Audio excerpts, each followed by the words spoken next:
Good morning! Well, today's video is going to have a little bit of a different format in that, well, I thought it would be nice to show you actually some reuse ideas using salvage materials. Most of the videos on here are all stuff that is for sale. A lot of the stuff, well, I should say all of the stuff in this video is stuff that has already been purchased and installed. Yeah, it's a complete flip side to our typical format. But yeah, I think basically the project I wanted to show you was this. It's a salvaged faux fireplace, or I should say a faux fireplace made from salvaged materials.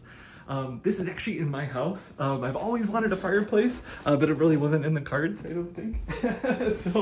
Yeah, I decided as a pandemic project to create a fake one. And I did most of this with stuff from Community Forklift. Yeah, I can show you some of the things that came from the warehouse, and yeah, and hopefully get some ideas for your own place, because we have a lot of the same things in our warehouse on a pretty regular basis. So yeah, I guess we can maybe start from the top down. So this mirror is from Community Forklift. It used to be probably a vanity mirror, so it would be on top of a kind of a dresser, but the dresser was long gone, and we just got the vanity mirror portion of it. So yeah, I thought, man, it ended up being the perfect size for above the fireplace. So I thought, oh yeah, that'd be a really great I don't know, a way to make the room feel a little bit bigger, especially since the paint color is so dark. Yeah, I really love the style of it. It's got a really great, it's got really great texture. Do you see how the finish is peeling in between? I really love stuff like that. You know, you could get something like this as well and also paint it if you like something that is a little more finished feeling. Both ways are great. And another thing I really like about it is, can you see it almost looks like I haven't cleaned it in weeks? But that's actually because the mirror, the silver on the back of the glass is starting to fail. And I think, you know, you could also get the mirror replaced or fixed. You can see here the lettering on the back of the mirror is starting to show through. I think that kind of stuff is really, really cool. And I'm really looking forward to seeing how, well, to see how the mirror changes over time and gets a little bit more aged. I love the spots that are they're starting to show up. And of course, if I do forget to clean it, I have an excuse. So yeah, that's the mirror, and then it's sitting on top of a fireplace mantle that I found at the warehouse. This ended up being a really, really good size.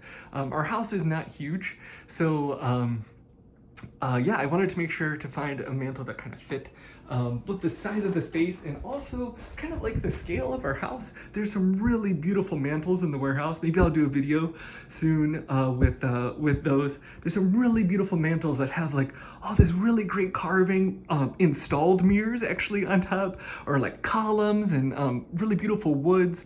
But I feel like our house is a little, well, that might be a little too grand for it. So I thought this one still had some really great features. I really, really love the brackets and this really simple kind of molding design in there. Yeah, so I thought this kind of matched the rest of the woodwork in terms of like,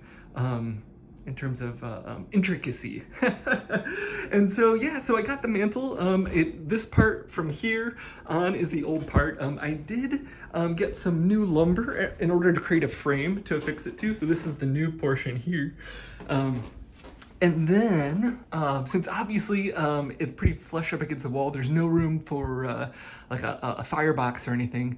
I decided to tile the fireplace where the firebox would be. And I've seen a lot of really beautiful old homes that have this really beautiful old tile, and I thought, yeah, that might work. So yeah, this tile came from Community Forklift as well. Man, as soon as I saw it, I fell in love with it. I really, really love the all the like quote unquote imperfections in it. It's a glass tile, and yeah, it's just got so many cool colors and shapes.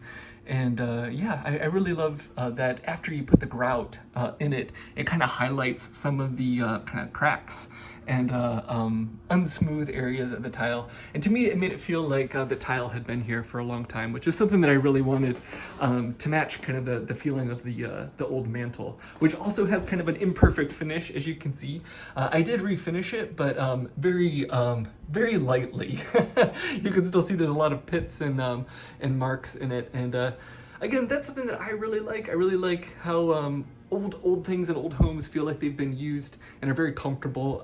But again, you could do a much more, I guess, perfect refinishing of pieces that you get from a Community Forklift if that's not your vibe.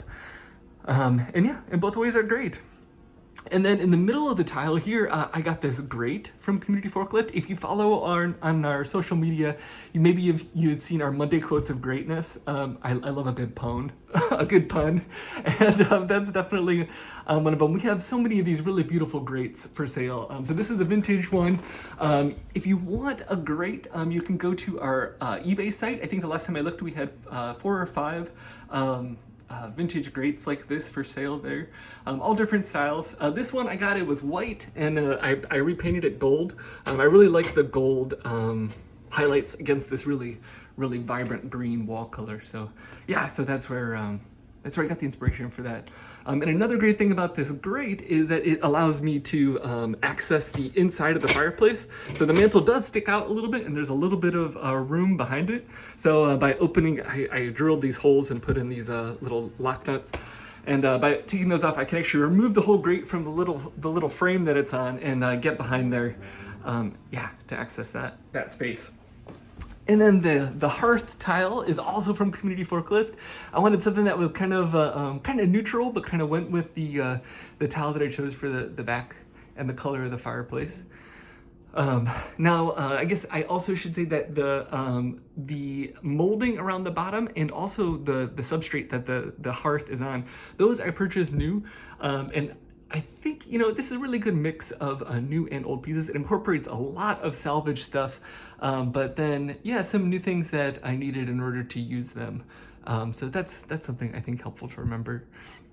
And then also, the artwork is actually also from Community Forklift. This was part of a room divider screen. I think it's really cool. It's got this really beautiful, very shiny kind of lacquered finish. Oh, you can see Susan. Do you see her there? Susan, thanks for being a good companion on the video. But yeah, it's got this really beautiful shiny surface and these really great decorations made from shell. The really cool thing about this that I really like is that this was really beat up. These pieces here, these panels, these two were actually, I think this divider had been stored outside, and if you look at the backs of these, you can see that the finish has really worn away. And there's a third panel that actually came with it, and it's kind of the same way. It's in really rough shape. There are some pieces here, like as you can see, this bird is missing a head. But I'm planning on taking that third panel that looks something like these and removing the pieces, because it is really pretty far gone, removing the pieces and creating new replacement pieces for these. But I can do those over time, so that'll be a fun project for a rainy season. And then this chair, actually this is a really a funny story. So I actually got a pair of these chairs from my stepdad. Thank you very much, Dick. And we had them in our house for the longest time, and decided to move one of them here. We didn't need the other one, so I actually took it to Community Forklift this past weekend. And the really cool thing is, before I left, I actually saw someone in line who was buying the chair. And to me, that is like something that I really love about the warehouse, is that there's something that you don't need, but it's still in really good shape. These chairs are incredibly comfortable.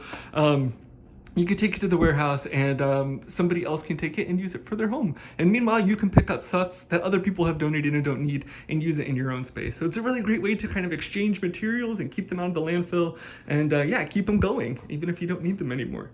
So to the gentleman who bought this, I spoke with you a little online. I hope you're enjoying the chair and find it as comfortable as as we do.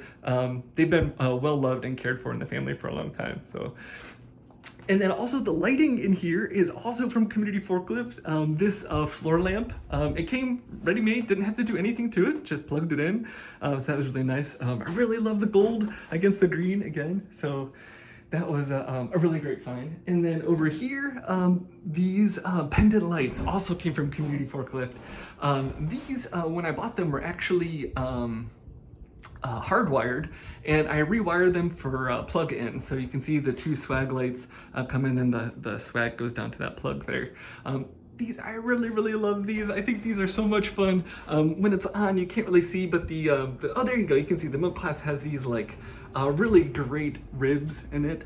And this I saw online. It may be kind of an odd an odd way to hold the swag, but actually my dad after college went on a trip out west with his parents, and or after high school I should say, and he bought these, and they were in my house growing up as long as I can remember. And then yeah, they came to me, and I thought it was a really great way to incorporate them into our living room. And this piece of furniture also, excuse me, Susan. This piece of furniture also came from Community Forklift. It was really rough when I found it. All of the what do you call it? The veneer was peeling off, and the finish had a lot of breaks in it. So yeah, so I glued the stuff that I could. I removed the stuff that I couldn't, and then I painted the pieces that were missing with black and gold paint in this what I think is a really cool kind of chevron pattern. I think it really really I don't know, kind of updates it. And waterfall furniture is one of my favorites, so it's really nice that even though this room isn't full of waterfall furniture, it does have a little bit of it somewhere in there.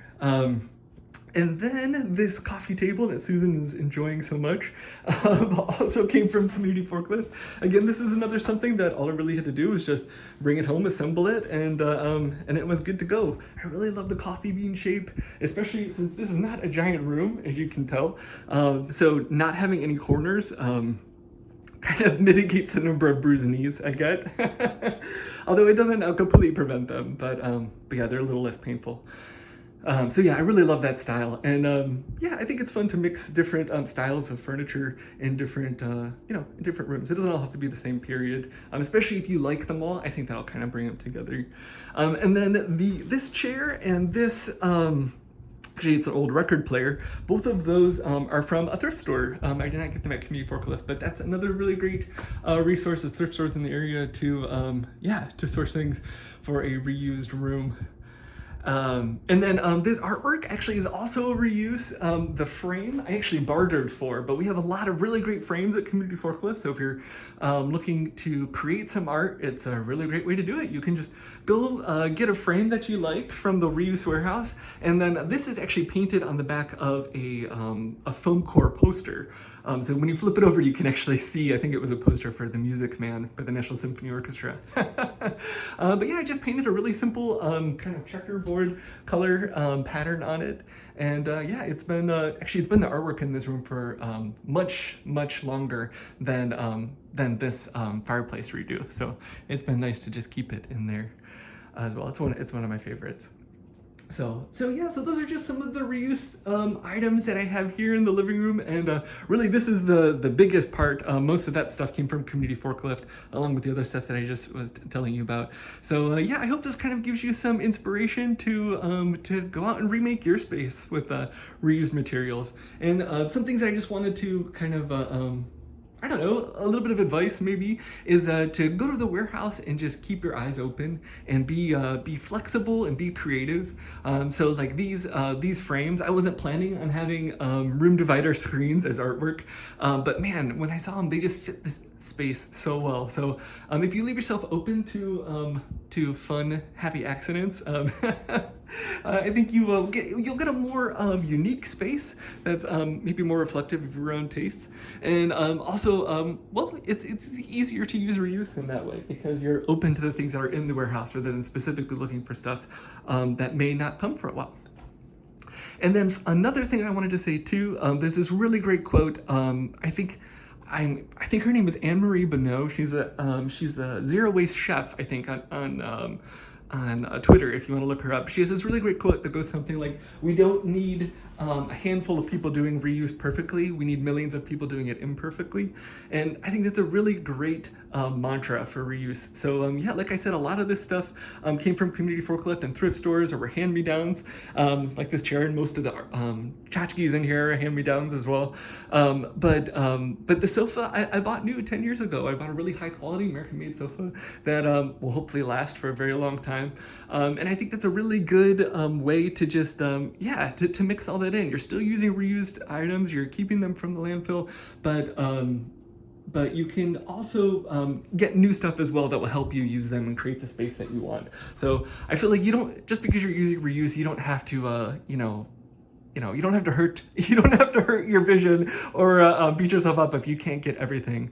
Get everything reused. But it's still, yeah, a good idea to go to the warehouse and see what you can find and incorporate. And actually, that's the same thing with the paint color as well. We do have salvaged, I don't know if salvaged, reconditioned is probably a better word, paint at the reuse warehouse. We've got a lot of really great colors.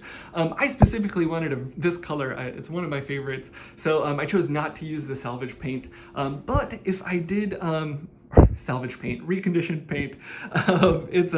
It's by Amazon Paint, and it's paint that has been donated to them by municipalities or school systems or people, and they take that paint and they recondition it and they make it into paint that is all kind of uniform and really great colors.